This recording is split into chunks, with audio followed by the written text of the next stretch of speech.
Senhor ministro, presidente, Luiz Fux, presidente dessa Suprema Corte, ministra Carmen Lúcia, relatora, ministra Rosa Weber, vice-presidente dessa Suprema Corte, professor, procurador-geral, professor Dr. Augusto Aras, cumprimento a todos, senhores e senhoras ministros e ministras e demais advogados e advogadas aqui presentes. É com muita honra que subo a essa tribuna em nome da Rede de Sustentabilidade e do Partido Democrático Trabalhista, que também me deu o subestabelecimento para falar, para oferecer alguns elementos aqui que possam auxiliar na formação do juízo de vossas excelências para uma decisão favorável, não à Rede de Sustentabilidade, não ao Partido Verde, não ao PSB, não ao PDT, não a nenhum partido político, mas a todos os brasileiros e brasileiras que querem que o Brasil volte aos trilhos do desenvolvimento sustentável, que querem que o Brasil volte a ser cumpridor da sua palavra em relação às obrigações relativas aos Objetivos do Desenvolvimento Sustentável, aos ODS, que, aliás, essa Corte já vem assimilando, inclusive, no seu portal, né, quando acompanhamos as ações, diz quais os objetivos, cada ação está atrelada. Cumprimento também essa Corte pela criação do Observatório Socioambiental junto ao CNJ, que permite que a sociedade civil, inclusive, participe, trazendo essas questões para a estrutura própria do judiciário, porque é de bom costume fazer em casa o que a gente quer que faça lá fora. Então, o tribunal, o judiciário trazendo para dentro essas questões, o legitima ainda mais para tomar decisões ousadas nesse sentido. Quero cumprimentar também e pedir licença aqui ao presidente para registrar a presença do deputado Fábio Feldman, autor do artigo 225 da Constituição Federal, a quem eu agradeço como cidadão, amigo também que me considero, deputado Fábio. Cumprimentar a ex-ministra Isabela e a ex-ministra Marina Silva, que não pôde estar aqui hoje, que junto com 9 ex-ministros de meio ambiente compõem um fórum de ex-ministros de meio ambiente que estão lutando para resgatar um legado que não é de nenhum ministério, de nenhum governo, de governos de direita, de esquerda, de campos ideológicos absolutamente distintos, mas tentando assegurar a evolução do nosso direito e da nossa política ambiental. Uma das coisas que, além de partido político, óbvio, já é suficiente para legitimar para a ação, mas a Rede de Sustentabilidade, por exemplo, teve aqui, eu tive a oportunidade de ser secretário de Estado do Meio Ambiente aqui no Distrito Federal, em Brasília, entre 2015 e 2018, aqui onde todos nós moramos, ou alguns de nós moramos, vivemos, respiramos, bebemos água. Tivemos a oportunidade de enfrentar a maior crise hídrica da história da capital do Brasil, em que o nosso reservatório do Descoberto esteve abaixo de 10%. Fechamos o maior lixão a céu aberto da América Latina, acreditem, em Brasília, na capital do país, até 2015, construindo galpões de triagem para mais de 2.000 famílias de catadores e catadoras poderem gerar emprego e renda com sustentabilidade. Liberamos a orla do Paranoá, a área de preservação permanente, a área pública, para a população carente, para toda a população do Brasil, de Brasília, não apenas aos moradores da orla, que estava semi-privatizada, digamos assim. E o que foi tudo isso? Nada muito diferente do que a gente pede hoje. Implementação da Constituição Federal através de políticas públicas e de governos que detêm mandatos para cumprir essa Constituição. Mérito pouco, cumprimento da Constituição. E quando a gente fala do PPCDAM, que é uma sigla que é muito repetida no meio socioambiental, o que é o PPCDAM? O que é o Plano de Prevenção e Controle do Desmatamento na Amazônia? Eu quero trazer alguns elementos aqui, porque a beleza do direito está nas teorias, nos debates constitucionais, conceituais, acadêmicos, mas também na vida, na prática, como esse direito é colocado em prática, o desafio de fazer com que essa Constituição ganhe vida lá fora, para transformar a realidade nossa no rumo que a nossa Constituição estabelece. Tive a oportunidade de coordenar, por um período curto, mas intenso, 1 ano e 7 meses, o Plano de Prevenção e Combate aos Desmatamentos na Amazônia entre 2007 e 2008. E o que avistamos e o que pudemos fazer em termos de buscar implementar essa Constituição Federal? Eu registro até que o PPCDAM é uma escola viva da distância ainda, infelizmente, abissal entre o direito e a política em matéria ambiental.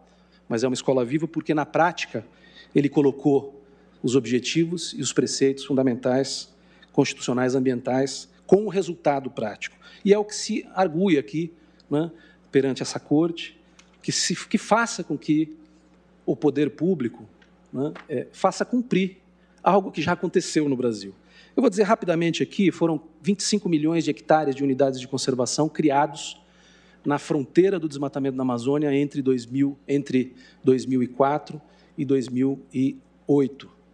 Reconhecimento de mais de 19 milhões de hectares de territórios indígenas também nessa fronteira. Ações da Polícia Federal desbaratando o crime organizado ligado à madeireira, que é o primeiro passo para o desmatamento. As madeireiras, como bem disse a relatora, ministra Carmen Lúcia, entram como cupins e abrem as portas para depois a pecuária, que abrem as portas para depois os incêndios e que, pasmem, depois abrem as portas para o governo vir com propostas de regularização fundiária, como a medida provisória 910, que procurava premiar quem ocupou ilegalmente terra pública e desmatou até recentemente. Aliás, matéria que, inclusive, está sob exame no Parlamento. E o que o governo fez em 2007, quando viu que o desmatamento tinha caído por 3 anos consecutivos, e detectamos, e eu tive que levar essa notícia triste para a ministra, 3 anos seguidos de queda do desmatamento em função da criação dessas unidades de conservação dos territórios indígenas e da ação da polícia, antevíamos um novo aumento do desmatamento entre 2007 e 2008, véspera de ano eleitoral. Não sei se os senhores e senhoras sabem, mas ano eleitoral na Amazônia, caminhão toureiro é palanque eleitoral. O que um governo poderia ter feito? Ano eleitoral, já derrubamos 3 anos seguidos o desmatamento, poderia ter deixado para o ano seguinte, vamos passar as eleições e retomar o plano de prevenção e combate ao desmatamento no ano seguinte. Não foi esse o comando.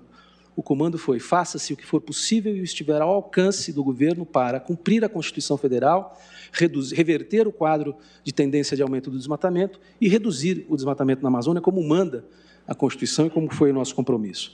Reunimos, durante 3 meses, vários ministérios no âmbito da Comissão Interministerial do Plano de Prevenção, criada por decreto, Ministério da Agricultura, Ministério do Desenvolvimento Agrário, Ministério do Meio Ambiente, Ministério da Defesa, Ministério do Planejamento, IBAMA, ICMBio, FUNAI, e, em menos de 3 meses, foi produzido e publicado um decreto que organizou a segunda fase do Plano de Prevenção e Combate aos Desmatamentos, que foi implementada com apenas 4 medidas. E eu estou trazendo isso aqui para mostrar que, na verdade, o que nós estamos pedindo?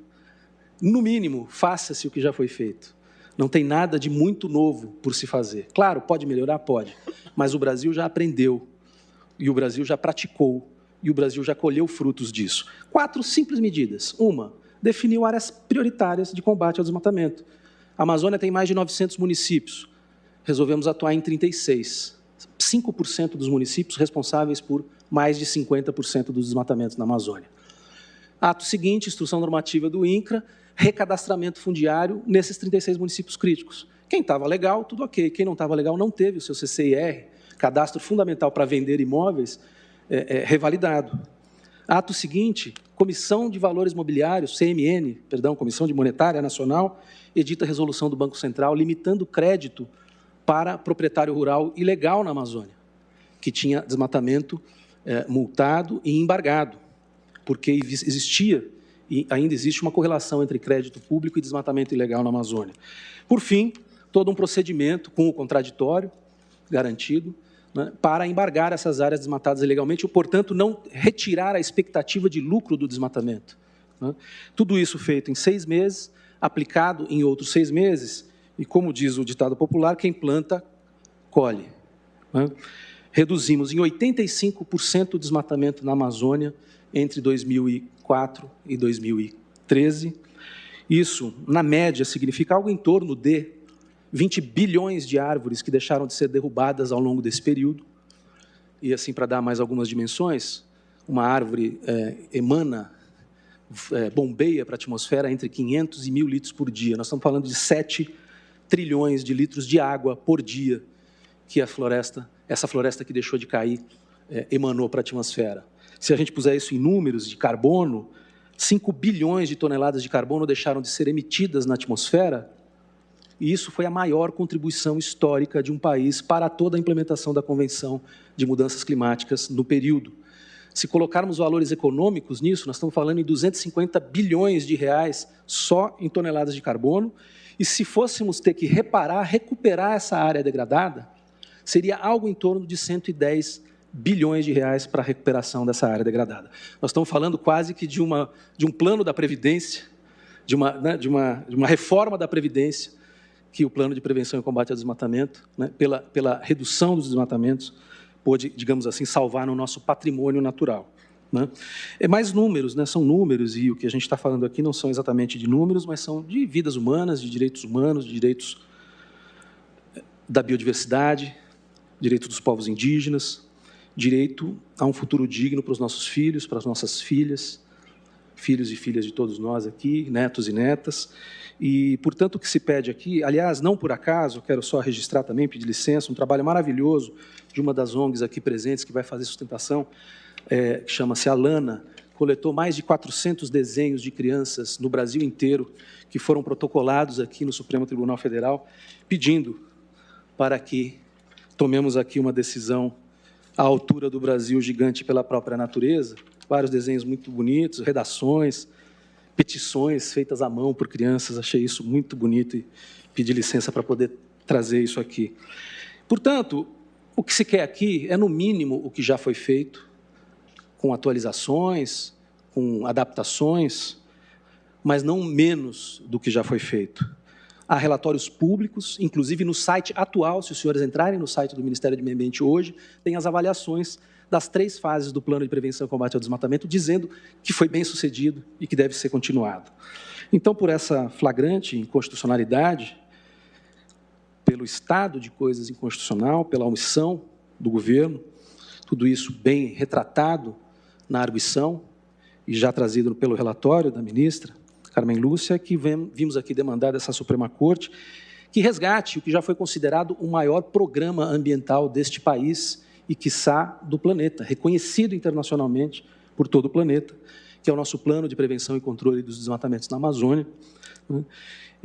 E que Deus nos ilumine a todos e a vossas excelências para que reencontremos pela via do judiciário, infelizmente pela via do judiciário, mas felizmente temos o judiciário para recorrer, para retomarmos o rumo de um Brasil democrático, justo, sustentável, cumpridor dos seus compromissos internacionais, cumpridor da sua Constituição e exemplo, que possa voltar a ser exemplo aqui dentro, no Brasil, e para a humanidade, de responsabilidade para com as nossas crianças, artigo 227 da Constituição, que inclusive fala de meio ambiente também, e pelo nosso patrimônio nacional, que é a nossa floresta amazônica.